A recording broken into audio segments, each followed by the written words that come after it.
தந்தை மகன் தூய ஆவியின் பெயராலே ஆமீன். மத்தேயு எழுதிய நற்செய்தியிலிருந்து வாசகம். அதிகாரம் 9, இறைவசனங்கள் 18 முதல் 26 முடிய. அக்காலத்தில் இயேசு தம் சீடர்களுடன் பேசிக் கொண்டிருந்த பொழுது, தொழுகைக்கூட தலைவர் ஒருவர் அவரிடம் வந்து பணிந்து, என் மகள் இப்பொழுதுதான் இறந்தாள். ஆயினும் நீர் வந்து அவள் மீது உம் கையை வையும், அவள் உடனே உயிர் பெறுவாள் என்றார். இயேசு எழுந்து அவர் பின்னே சென்றார். இயேசுவின் சீடர்களும் அவரை பின்தொடர்ந்தனர். அப்பொழுது 12 ஆண்டுகளாய் இரத்தப்போக்கினால் வருந்திய ஒரு பெண் அவருக்கு பின்னால் வந்து அவரது மேலுடையின் ஓரத்தை தொட்டார். ஏனெனில் அப்பெண், நான் அவருடைய ஆடையை தொட்டாலே போதும், நலம் பெறுவேன் என தமக்குள் சொல்லிக் கொண்டார். இயேசு அவரை திரும்பி பார்த்து, மகளே, துணிவோடிரு, உனது நம்பிக்கை உன்னை குணமாக்கிற்று என்றார். அந்நேரத்திலிருந்தே அப்பெண் நலம் அடைந்திருந்தார். இயேசு அத்தலைவருடைய வீட்டிற்கு சென்றார். அங்கே குழல் ஊதுவோரையும் கூட்டத்தினரின் அமளியையும் கண்டார். அவர், விலகி போங்கள், சிறுமி இறக்கவில்லை, உறங்குகிறாள் என்றார். அவர்களோ அவரை பார்த்து நகைத்தார்கள்.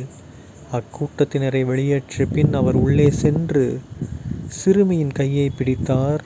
அவளும் உயிர் பெற்று எழுந்தாள். இச்செய்தி அந்நாடெங்கும் பரவியது.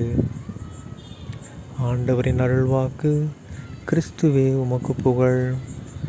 அன்பார்ந்த சகோதர சகோதரிகளே, இன்று பொதுக்காலம் 14ஆம் வாரம் ஜூலை 8ஆம் தேதி 2024ஆம் வருடம் திங்கட்கிழமை.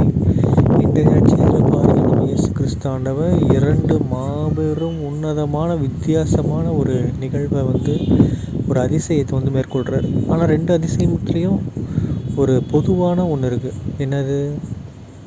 2மே பெண்கள். ஓகேங்களா? ஸோ இன்னொரு பொதுவான ஒரு ஒற்றுமை இருக்குது. என்னது?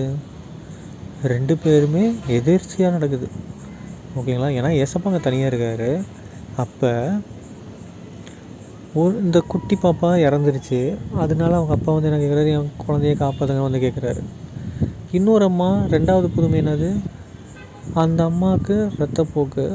ஏசப்பா வேற ஒரு வேலையாக போயிட்டுருக்காரு, அந்த குழந்தைய காப்பாற்ற உயிர் கொடுக்கறதுக்கு போயிட்டுருக்காரு.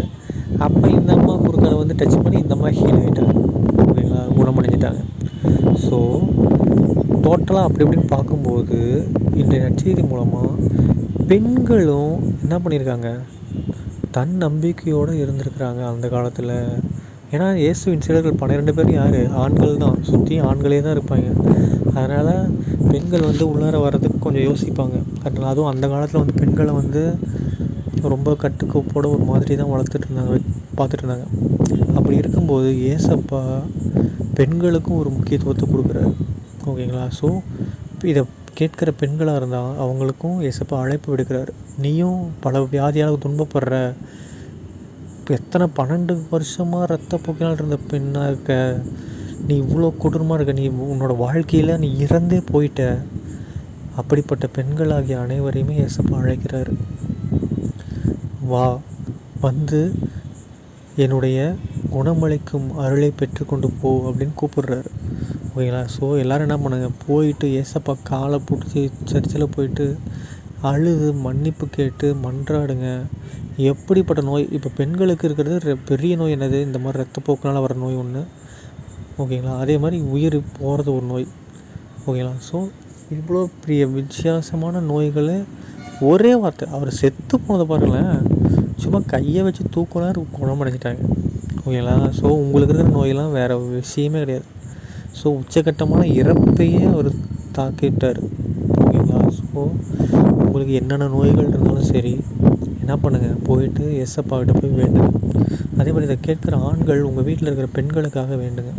உங்கள் அம்மா, தங்கச்சி, அக்கா, பாட்டி, அத்தை, சித்தி, அந்த மாதிரி பெரியம்மா, அந்த மாதிரி உங்களுக்கு தெரிஞ்சவங்க யாராவது இருக்காங்க, உங்கள் ஃப்ரெண்ட்ஸு, ஓகேங்களா? எல்லாருக்காகவும் வேண்டுங்க. எல்லாருக்கும் கடவுள் தொட்டு குணப்படுத்தணும்னு சொல்லி வேண்டுங்க. ஓகேங்களா? தந்தை மகன் தூய ஆவியின் பெயராலே ஆமீன். இயேசுக்கே புகழ், இயேசுக்கே நன்றி, மரியே வாழ்க. இயேசுவின் இரத்தம் ஜெயம். ஹல்லேலூயா. Praise the Lord.